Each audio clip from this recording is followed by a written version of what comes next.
Hello YouTube viewers, welcome to my show Computer Wednesday. In today's episode we're going to discuss about Lenovo's folding PC. So let's dive right into it. Now first thing you have to understand what's happening here. Where basically Lenovo in its yoga lineup or being inspired from that, it's basically like, okay, I'm going to make a folding PC. Basically PC part is being provided by Lenovo but with a folding display. Now display as of now only few manufacturers can even touch it, and Samsung is granddaddy in this. So at this point in time LG steps up to the plate and it's like, okay, I'm gonna provide the folding display. Now LG display division is betting a lot on this, because if this works out it will really boost LG. To give you a context of the importance of this is, think of it in this way: if you go for AMOLED display or OLED, basically you have only one manufacturer, that is Samsung, that can provide it cheap enough. Basically, can you buy from someone else? Yes. Can you build it yourself? Yes. But can you compete with the price of Samsung? No, flat out no. Even iPhone struggles from this, because they have to buy AMOLED from basically Samsung and they have to pay the premium. Basically Samsung is the only provider. So even though Apple bought from Samsung, Apple is like, okay, we're gonna invest upwards of, I think if I'm not mistaken, $2 billion in LG, this division, LG display division, to make sure that they can act as a competitor. So this is their fruit of their label basically. So this folding PC has a lot riding on it. So directly LG display is at the forefront, and Lenovo's basically reputation. So what the heck it is? Well, it's a big gamble.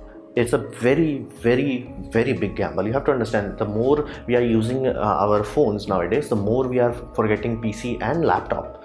And if folding phones take over, you can easily see basically whole generation that does not even use PC regularly as I do. Basically you can have a scenario, because our phone is getting so good that either phone will replace our laptops or desktop, or will simply rely on cloud computing. So make sure that when you are going into that kind of scenario, they have some stake in the game. They want to create something, a bridging. Basically this is a bridge device. This is to act as a, like, before randomly going from your laptop to mobile phone, this acts as a buffer, like convenience of a tablet and power of a laptop. And it is very unique. So at this point in time there is no tangible way to describe it, because if you say it's a folding computer, people will like, okay, that's a laptop.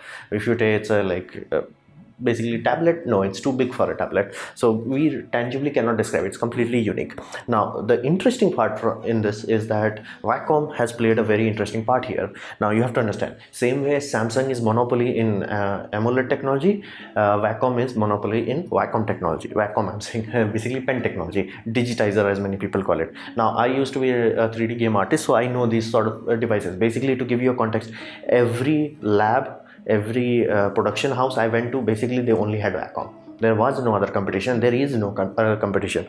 So Samsung and Wacom have very good integration, specifically in their Note lineup. Basically Samsung Note, the pen is relying on the technology from Wacom. So Wacom is also integrating with LG now, and LG is like, okay, we're gonna give you digitizer on a folding display. That's the first of its kind. That is the unique part of it. That's why you cannot see a pen from Samsung Fold, because even though the display is good enough, they haven't figured out how to add the digitizer layer on top of it. So still this is tangibly unique even in terms of electronics. So Wacom integration into this is a very big thing, because if this works out, if this truly works out, I can tell you like numbers of hundreds of people who would be really happy, especially working in basically art department. They will be like truly happy that they can have something that is like, compact and small, and they can fold it and draw wherever they need to. So this is a really good thing if this works out. So are there any issues involved? Undeniably so. It's a big risk. Again, there are a lot of things. First thing is display durability. Will this happen to that? Basically Samsung folded.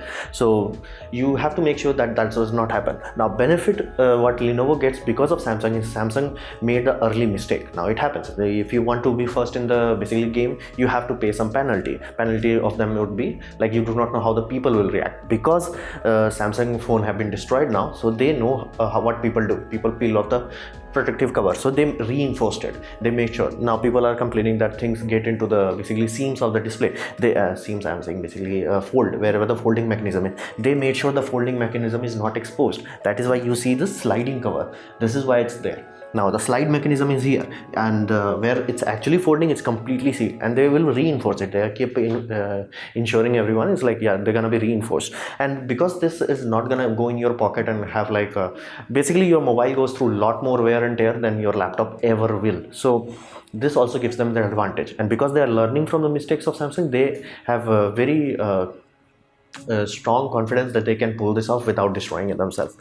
Then there comes the tricky part. Windows is right now in very precarious situation, because if Android keeps progressing at the rate it is, sooner or later it will reach a point where people will simply say, hey, I don't need a laptop, I don't need a Windows basically. So to make sure the Windows does not go into obscurity, Windows integration is crucial here. They have to figure out how to integrate touchscreen properly this time. Now Windows is far more supportive of touchscreen than iOS. I am saying iOS, Mac OS, but it's still nowhere near as smooth or as polished as it should be. This will force them to turbocharge it, and you can see that in basically Windows attempt to make actual hardware.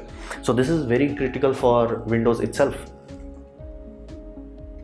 So what we can expect in the future? Basically a compact future. You have to understand this, the folding technology, the AMOLED display, all that, we have been doing that from 2010, as early as that. That's the first prototype was shown to the public, and you go into Wikipedia and people are like even older than that, they were showing that. So idea was there, we were just not good enough at that. But at this point in time, the foundation, the technology principle, all of those patents and all that has been taken care of. Basically we are at the generation 1 of this. Technology has been done. Now we're gonna make that technology into a useful device. At this point in time, as in 2020, we will see bare minimum of 3 to 4 devices that will be using folding. And if it works out, basically Samsung Fold has already folded. Let's see how Huawei holds up, and after that Oppo will release its folding phone. After that Lenovo will release the laptop. So we'll see how it holds up, but sooner or later folding display will take over. And after a while, basically let's say by 2030, we may not even notice it that it's a folding thing. We will not even notice. It will become just as ubiquitous as our basically normal smartphone. Because I still remember vividly that first time I touched it, it's a touchscreen. So that happens. So this will replace our old aging technology basically. So I look ourselves into the future with a lot of folding things, especially clothes.